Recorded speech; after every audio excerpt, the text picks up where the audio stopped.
Bonsoir à toutes et à tous, je suis ravi de vous retrouver sur 8 Mont Blanc. Nous sommes le lundi 30 septembre 2024, il est 18 h, c'est l'heure du journal, voici les titres.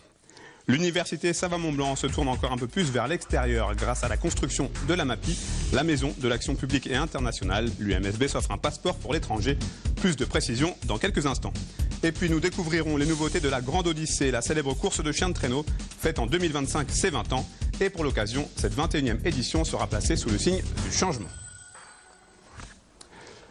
Je vous le disais en titre, l'université Savoie-Mont-Blanc voit grand. Depuis le mois de juin, le chantier de construction de la MAPI, la maison d'action publique et internationale, est le symbole de la volonté d'ouverture sur le monde de l'UMSB.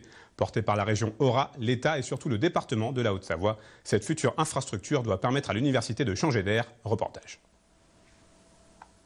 Présenté en mars 2023, le schéma départemental de développement universitaire et scientifique, porté par le département de Haute-Savoie, est entré dans une phase concrète depuis cet été.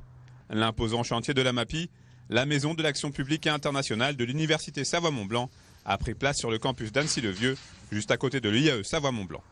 D'une surface totale de 6 800 m² et pouvant accueillir jusqu'à 1200 étudiants, la MAPI confirme la volonté d'internationalisation de l'USMB. La maison de l'action publique et internationale a vocation à recevoir des enseignements et des diplômes de langue étrangère appliquée et des diplômes tournés vers l'international. La ruche, quant à elle, sera plus spécifiquement dédiée à l'entrepreneuriat étudiant pour accueillir la fondation. Ça marque la volonté de l'université de se tourner fortement vers l'Europe avec l'Alliance européenne UNITA, avec des réseaux francophones comme le réseau Relief, et puis la vocation internationale de l'université. Le coût de cette nouvelle infrastructure qui devrait permettre à l'université Savoie-Mont-Blanc de changer d'air s'élève à plus de 30 millions d'euros. Le financement est assuré par 3 partenaires, la région Auvergne-Rhône-Alpes avec 4,3 millions d'euros, l'État qui verse 7,6 millions d'euros, la plus grosse partie enfin, soit 61% du budget total, ce qui correspond à 18,2 millions d'euros, provient du conseil départemental. Nous croyons dans notre jeunesse, nous parions sur l'avenir et nous refusons que les familles de Haute-Savoie soient condamnées à envoyer leurs enfants à Genève ou à Grenoble ou à Lyon, dont certaines d'ailleurs familles pour des questions financières feraient carrément le choix de sacrifier les études supérieures des enfants. Voilà. Et donc cet engagement, il est pour les familles. Il est aussi pour dire aux 1400 personnels de l'Université de Savoie, on croit en vous.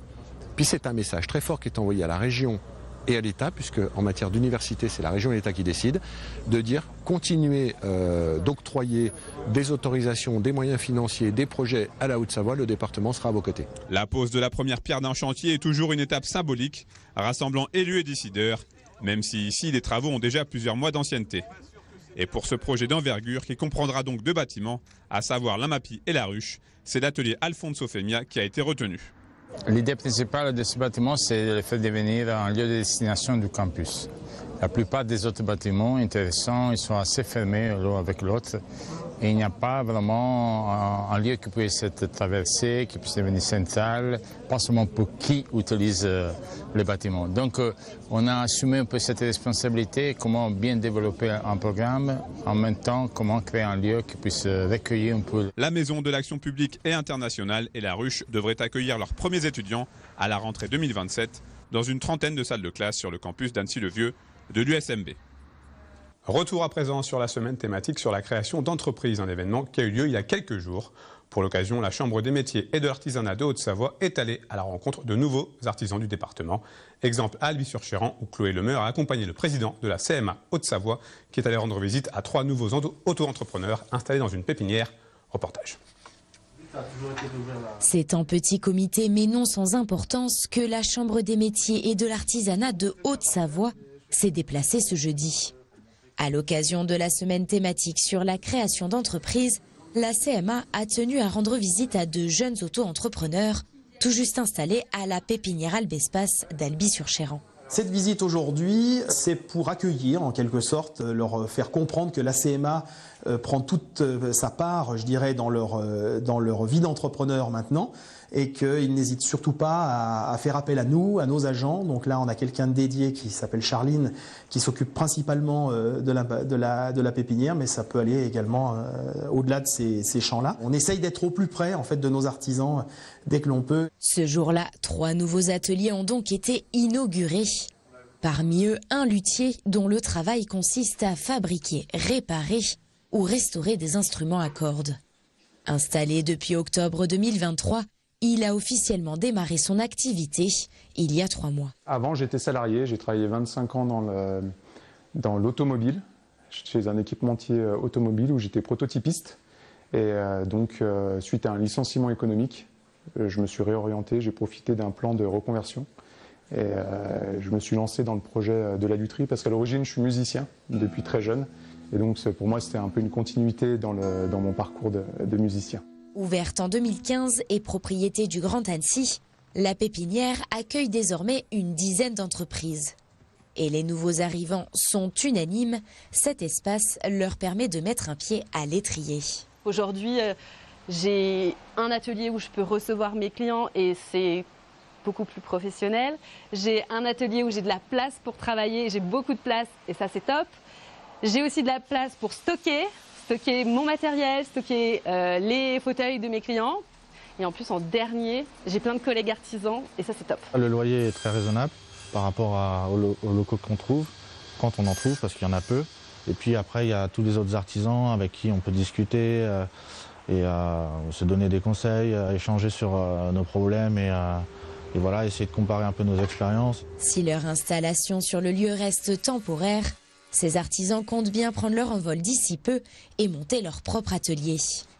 Depuis 2 ans, en moyenne, près d'une vingtaine de jeunes entreprises ont lancé leur activité à la pépinière. Et j'ajoute qu'en 2023, 2300 entreprises artisanales ont été créées en Haute-Savoie. Du sport pour aller jusqu'à la fin de ce journal. Et c'est une véritable institution qui s'apprête à fêter ses 20 ans en 2025. La Grande Odyssée célébrera en effet ses 2 décennies d'existence dans quelques semaines. Le bel âge pour une compétition qui évolue avec sa discipline et le dérèglement climatique. Si le départ sera donné en janvier prochain, la course de chiens de traîneau voit aujourd'hui bien plus loin, à l'image de son comité d'organisation qui réfléchit déjà aux éditions 2027 et 2028. Plus de précisions avec ce reportage d'Emmanuel Jaude. Pour les passionnés comme pour les vacanciers, la Grande Odyssée VVF est l'un des rendez-vous à ne pas manquer dans les Alpes françaises. Forte de 2 décennies d'expérience, la mythique course de chiens de traîneau profite de son anniversaire pour faire évoluer les standards. Fini les catégories Open et Unlimited, il ne sera désormais question que du classement général. Une nouveauté qui s'ajoute à la création de la catégorie Duo, permettant désormais à 2 mushers de se partager la douzaine d'étapes proposées cette année. C'est quelque chose qui était demandé et qui, à mon sens, va servir aussi la continuité du sport. C'est-à-dire qu'aujourd'hui, on a une génération de mushers qui arrive aussi en fin de carrière et on a une nouvelle génération de mushers qui arrive. Et c'était une possibilité qu'on avait envie de donner pour une édition à des mushers de partager finalement une édition à 2. De passer le relais, de passer le flambeau pour certains. Et en fait, on sait aussi que le mushing, c'est un sport de famille. Donc, il y a pas mal de mushers qui passeront le relais aussi à leurs enfants, etc. Donc, c'était une première chose. Et puis, ça permet aussi à des mushers qui n'ont pas forcément assez de chiens pour pouvoir participer à la course, de pouvoir quand même la faire, mais du coup, à 2 sur une même et seule compétition. S'arrêtant successivement au Pays du Mont-Blanc, en Chablais, en Maurienne, en Tarentaise et jusqu'en Noisan, la course noue également de nombreux partenariats, faisant évoluer chaque année le microcosme du mushing, cela en s'alliant notamment avec d'autres courses renommées comme la Lake Arrowd ou le Norway Trail. Alors l'idée, c'est surtout de participer aussi activement à la pratique, au sport. Et voilà, plus les organisateurs mettront aussi dans les différents pays leurs forces en commun, plus ce sera également ce sera mieux pour le sport en lui-même d'essayer de faire des passerelles entre les différentes courses.